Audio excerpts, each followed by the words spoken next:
Hi friends, this is Becky coming at you from Becca's Paper Posies. I wanted to show you how to make these Maggie Holmes look-alike flowers. I call them a fried egg flower because it kind of reminds me of a fried egg. But I made these myself. I used a couple of die cuts, but I'm also going to show you how to do it without the die cuts.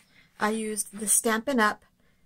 Swirly Scribbles Thinlits dies to cut the swirly shapes. Swirly, not squirrely. And then I used a Sizzix Flower Parts No. 2 set to make the leaf. I'm going to try to see if I can make a leaf on my own. I am not exactly sure, but you don't have to use this swirly kind of leaf. You could just make a regular leaf. And then for this other one, it's just this swirl too that I used, which is this Flower Parts No. 3 set of No. 1. I've had these for a really long time, to be honest, and I don't even remember where I got them. I know they're Sizzix. I might have got them on the Sizzix website online. But again, we'll get started on making some of these flowers. So I'm gonna put these right here, and I kind of started by, I just had a few, maybe 2 inches by 2 inches. This is just scrap paper. I cut the swirl out. A little, what I'm calling baby's breath, that's what it reminds me of. And another swirl. So we're going to glue.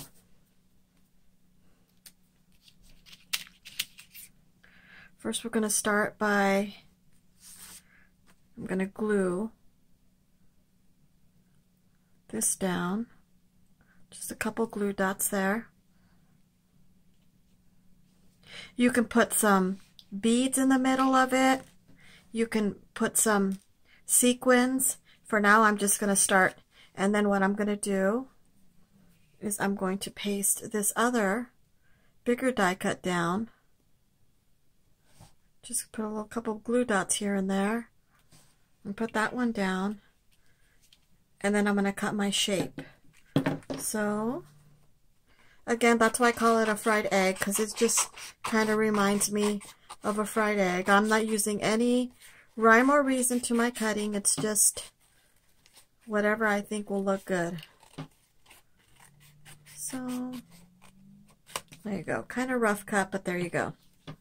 Oops. Get that out of the way. Then I'm going to glue this guy down. A couple glue dots. There we go. Maybe I shouldn't have glued it down first. Okay, so I'm gonna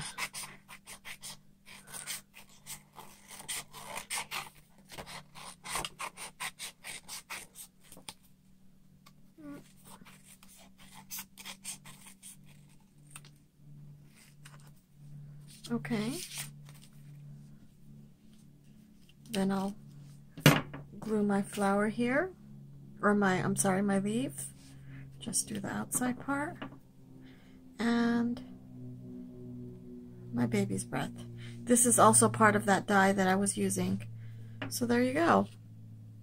Could just put a little bit of hearts, you know, a little bit of sequins in there, and you got your Maggie Holmes look-alike. So now I'm going to show you how to kind of make these swirls on your own if you don't have the die cut.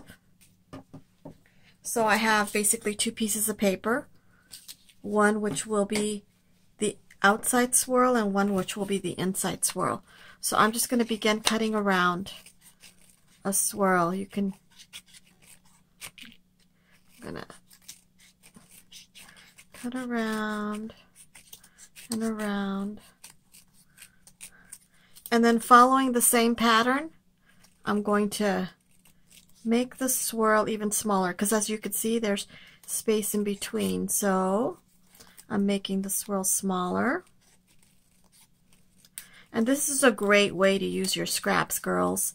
I mean, I know we've got so much of them, and you would think these little tiny pieces that you might throw them away, but now there's potential to use it for something. So here's, this actually created 2 swirls. Can you kind of see, get the idea, right? And then I'm going to make the outside swirl.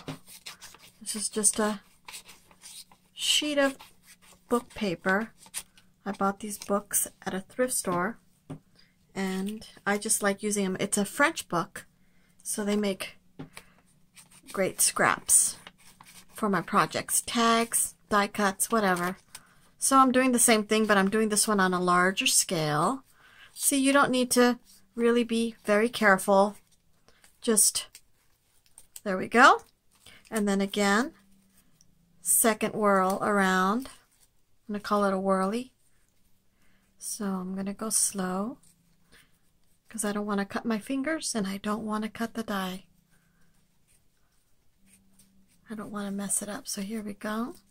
A little bit slower. You can pick any colors, you know, to make them, as long as they're all coordinating colors. You can see they look pretty good together. So here we go. I'm almost done here. I'll have my 2 swirls, and you'll get to see what I'm looking at. Separating these guys. Here we go. You get the idea, right? Put some buttons, something fun there. Oh, I think could be the center of your flower, and then you cut your area around like I did here. So there you go, my Maggie Holmes look-alike. I hope you guys enjoyed my video.